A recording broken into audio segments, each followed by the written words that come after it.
Assalamualaikum. Di belakang saya ini adalah Masjid Quba.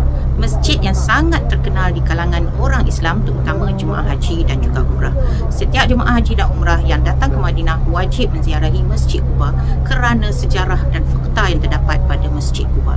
Masjid Quba adalah masjid pertama yang didirikan oleh Rasulullah SAW, iaitu dalam perjalanan hijrah baginda dari Mekah ke Madinah, di mana baginda berhenti di sebuah kampung yang diberi nama Quba. Masjid Quba didirikan di atas tanah milik keluarga Kalsum binti Hadam, iaitu dari keluarga Amr bin Auf.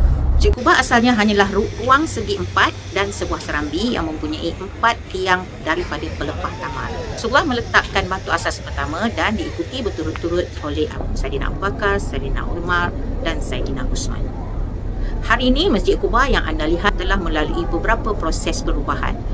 Beberapa fakta menarik tentang Masjid Quba ialah Masjid Quba pernah mempunyai 2 kiblat, kerana pada waktu Masjid Quba dibina, kiblatnya adalah menghadap ke Baitul Maqdis, sehinggalah selepas Allah memerintahkan untuk mengubah kiblat ke Mekah.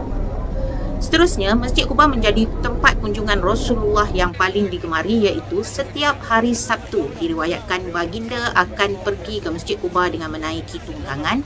Malah ada yang mengatakan baginda pergi pada hari Isnin, dan kadang-kadang baginda pergi berjalan kaki.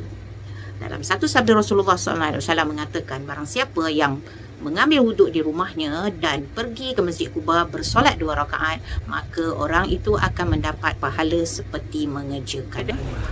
Kerana itulah setiap kita yang pergi ke Madinah akan mengunjungi Masjid Quba yang hanya terletak 3 km sahaja dari Masjid Nabawi. Dan kalau anda menaiki bas, satu perjalanan hanyalah 3 riyal. Kalau anda ambil tiket pergi balik, anda hanya perlu membayar sebanyak 5 riyal. InsyaAllah jika anda berpeluang ke Madinah, maka jangan melepaskan peluang yang besar ini, iaitu untuk mengunjungi Masjid Quba. Semoga bermanfaat.